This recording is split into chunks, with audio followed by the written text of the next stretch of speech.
안녕하세요. 나라살림연구소 이상민입니다. 정부가 드디어 재난지원금 정책을 발표했습니다. 코로나19로 인해서 내수가 너무 어려운데요. 자가격리를 하려고 해도 돈이 있어야 합니다.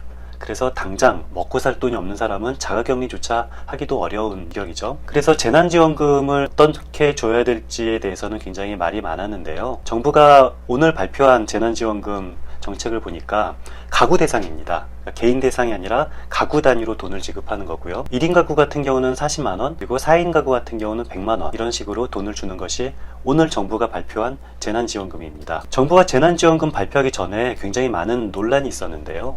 한쪽은 보편적으로 재난기본소득 같은 것을 주자라고 주장하는 측도 있었고요. 그리고 다른 쪽은 선별적으로 지원을 하자, 어떤 이런 재난지원금, 재난수당을 주자라는 논쟁이 있었습니다. 저는 두 가지 다 장점도 있고 단점도 있다라고 생각이 드는데요. 재난기본소득은 소득 같은 것을 가리지 않고 모든 사람에게 돈을 일정 금액을 똑같이 나눠주자라는 생각입니다.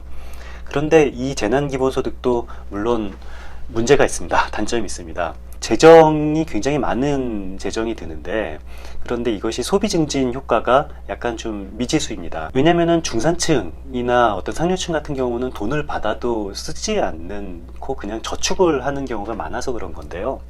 이게 재정 순수가 한 0.2에서 0.3 정도 된다고 하는데, 이게 무슨 말이냐면은 10조 원을 기본소득으로 나눠줬을 때 0.2, 0.3이면은 한 GDP가 한 2조 원이나 3조 원밖에 올라가지 않는다라는 그런 기존의 연구 결과가 있습니다. 이 이유는 바로 중산층이 또는 특히 상류층 같은 경우는 돈을 받아도 이것을 지출하지 않고 저축을 하는 경우가 많이 있어서 그런데요. 이런 것을 방지하기 위해서 현금이 아니라 2개월 또는 3개월 만에 반드시 써야 하는 지역 상품권 같은 걸로 주면은 문제가 해결된다라는 의견도 있지만, 사실은 경제적으로는 그렇지 않습니다. 제가 2개월 만에 써야 되는 상품권을 받으면은 그것은 지출하겠죠. 근데 이것을 지출하면서 제 현금이 세이브가 될 수가 있는 거거든요. 그런 의미에서 이 현금으로 지출하든 아니면은 2개월 만에 써야 되는 상품권을 지출하든, 이것이 특히 당장 돈이 없어서 지출을 못하지 않는 상류층이나 중산층 같은 경우는 소비 진작 효과가 많지 않다라는 그런 연구 결과가 있습니다. 그럼 어떻게 해야 될까요? 오늘 정부가 발표한 정책에 따르면은 가장 큰 알려지지 않는 굉장히 심각한 문제가 있는데요. 이번 정부 정책은 좀 선별적으로 지원하자라는 건데, 소득이 낮은 사람에게는 이번에 지원금을 주고 소득이 높은 사람에게는 지원금을 주지 않겠다라는 그런 의미입니다. 그런데 소득이 낮은지 높은지는 어떤 기준으로 할까요? 이 건강보험에 있는 소득 자료를 통해서 선별을 하게 되는데요. 근데 불행히도 건강보험에 있는 자료는 올해 자료가 아니고 작년 또는 재작년 자료. 그러니까 올해 코로나19 때문에 굉장히 내가 어렵다. 그런데 작년 또는 재작년에 내가 돈을 많이 벌었다. 그럼 저는 지원금을 받을 수가 없는 거죠. 재난지원금은 말 그대로 현재 코로나19라는 것이 재난이다. 그래서 코로나19라는 그 재난의 피해를 받은 사람, 그것이 전 국민이라면 전 국민에 지급이 돼야 되는 거고, 특히 전 국민이라 하더라도 특히 피해를 좀 많이 받은 사람에게 돈을 주자라는 것이 선별적인 지원인데, 문제는 작년에 내가 돈을 많이 벌었다라는 이유로 올해 수입이 거의 없어도 작년 수입 기준이라면은 저는 지원금을 못 받을 수가 있는 거죠. 근로소득자 같은 경우는 그래도 작년 소득 기준인데, 자영업자 같은 경우는 재작년 소득 기준입니다. 재작년에 돈을 많이 벌었다면은 올해 코로나19 때문에 거의 벌지 못한다 하더라도 이 재난지원금을 사실상 받기 어렵게 되는 겁니다. 정부가 내놓은 대책이 얼마나 실효적인 대책일지는 좀 많이 회의적인 부분이 있습니다. 그래서 저는 이런 아이디어를 냈는데요. 보편 지급과 선별 지급, 이런 식으로 프레임으로 나누지 말고 보편 지급을 하고, 그리고 나서 세금으로 충분히 환수를 하면은 아주 충분한 선별적인 효과가 있다라는 생각이 듭니다. 그러니까 무슨 말이냐면은, 정부가 오늘 내놓은 정책은 작년 또는 재작년 소득 기준으로 지원을 하는 거라면은, 그렇다면 모두에게 40만 원이면 40만 원, 50만 원이면 50만 원을 전 국민에게 동일하게 지급을 한 이후에 올해 소득 기준, 작년이나 재작년 소득 기준이 아니라 올해 소득 기준으로 돈을 많이 번 사람에게는 세금을 많이 환수를 하고, 돈을 거의 벌지 못한 사람은 세금을 내지도 않으니까 전액이 전체 지원금이 될 수가 있겠죠. 기술적으로는 굉장히 간단합니다.